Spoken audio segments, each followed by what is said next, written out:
Vivo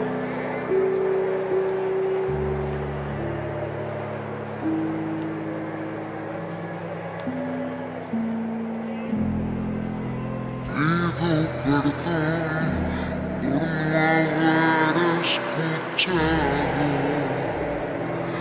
tu ruego.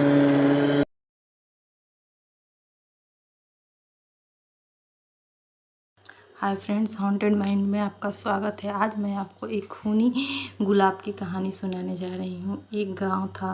गांव बहुत ही खूबसूरत था। गांव के पास एक छोटा सा बगीचा था जहाँ बहुत ही सुंदर सुंदर गुलाब लगे थे। जो भी वहाँ जाता उनकी खूबसूरती की तारीफ़ किए बिना नहीं रह सकता था। वहाँ बहुत सारे गुलाब थे जो देखने में बहुत ही सुंदर लगते थे। ऐसा लगता था कि ये कोई और ही दुनिया है। वहाँ पर घंटों बीत जाते पर किसी को पता ही नहीं चलता। उन गुलाबों की खूबसूरती इतनी ज़्यादा थी कि हर अलग अलग रंग के थे। उन्हीं गुलाबों के बीच में एक और गुलाब था जो एक खूनी गुलाब था। उस गुलाब में एक आत्मा वास करती थी और लोगों को अपनी तरफ आकर्षित करके अपना शिकार बनाती थी। एक दिन की बात है, रीमा नाम की एक लड़की थी।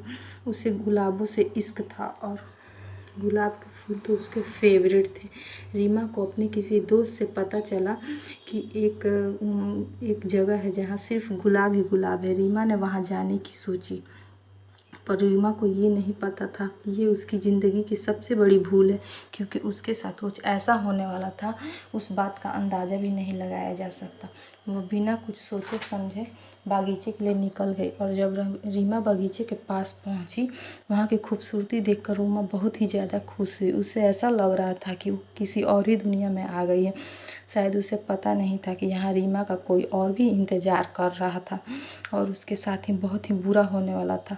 रीमा बगीचे के अंदर पहुंच चुकी थी और फूलों को देखकर वो किसी बच्चे की तरह खुश हो रही थी। देखते ही देखते कितने घंटों बीत गए और उसे पता ही नहीं चला। कितने ही घंटे बीत गए पर उसे पता नहीं चला। गुलाब की सुंदरता देखकर वो बगीचे में घूमने लगी। घूमते घूमते उसे एक गुलाब दिखाई दिया जो बाकी गुलाब से अलग था और बहुत ही अनोखा था और खूबसूरत था। रीमा उसकी तरफ खींची चली गई और उस गुलाब को देखने लगी और जैसे ही छूने के लिए हाथ बढ़ाया, उस गुलाब का रंग बदलने लगा और देखते ही देखते वो गुलाब काला हो गया। रीमा को अपने अंदर खींच लिया। रीमा के सामने वो शैतानी आत्मा दिखाई दी। वो बहुत ही डरावनी थी और एक शैतान की तरह थी। उसके जगह जगह उसके शरीर पर जगह जगह गुलाब निकले हुए थे और देखते ही देखते रीमा का शरीर एक कंकाल में बदल गया।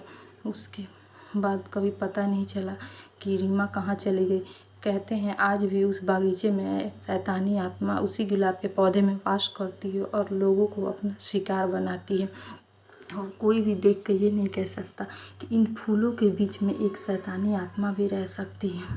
पर कहते हैं ना, जिसको अपनी मौत लिखी होती है वही उस गुलाब के पौधों के पास जाता है और अपनी जान से हाथ धो बैठता है। वो